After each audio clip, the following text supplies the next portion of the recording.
రేపు ఇదే అధికారులు ఎవరైతే ఈరోజు అత్యుత్సాహాన్ని ప్రదర్శిస్తున్నారో వాళ్ళకు కూడా తెలుసు. వాళ్ళు నేను అడుగుతాను, మీరు ఈరోజు మంత్రుల ఫోన్లు ట్యాప్ చేయడం లేదా? నేను చెప్పడం కాదు ఇది.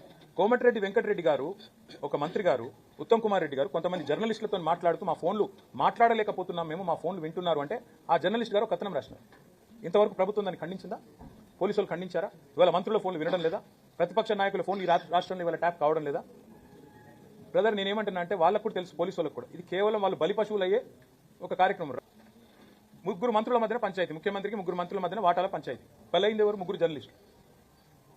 మా దొంతు రమేష్ గారు, సుధీర్ గారు, పరిపూర్ణచారి గారు, మొన్న వాళ్ళ అరెస్ట్ అయింది. అసలు వాళ్ళందరూ బాగానే ఉన్నారు. అసలు కథ ఏంది? కాంగ్రెస్ పార్టీలో ఆధిపత్య పోరు, అంతర్గత పోరులో ముగ్గురు మంత్రుల మధ్యన వాటాల పంచాయతీలో ముగ్గురు జర్నలిస్టులు బలి.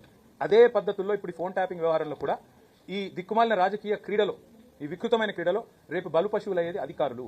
అందుకే నేను అడుగుతున్నా, చెప్పమనండి వాళ్ళని. ఇవాళ ఈ రాష్ట్రంలో రేవంత్ రెడ్డి ప్రభుత్వం ఫోన్ ట్యాపింగ్ చేయడం లేదా? ఒక్క అధికారం చెప్పండి, బయటకు వచ్చి నేను చూస్తా. ధైర్యంగా చెప్పమనండి. ఇప్పుడు ఇన్ని కేసులు, ఇన్ని కమిషన్లు, ఇన్ని రకాల విచారణలు. ఇప్పుడు నేను ఏసీబీకి 2 సార్లు 3 సార్లు పోయినా, ఈడీకి ఒకసారి పోయినా, ఇక ఇదో సిట్టో స్టాండ్ ఉంది, వాళ్ళు వెళ్తున్నారు, వాళ్ళ దగ్గర పోతా. ఏమన్నది? ఏం ఫరక పడుతుంది? తప్పు చేసినోడు భయపడాలి, తప్పు చేయనప్పుడు ఏమైనా అయ్యకు భయపడం. రేవంత్ రెడ్డికి అసలే భయపడం.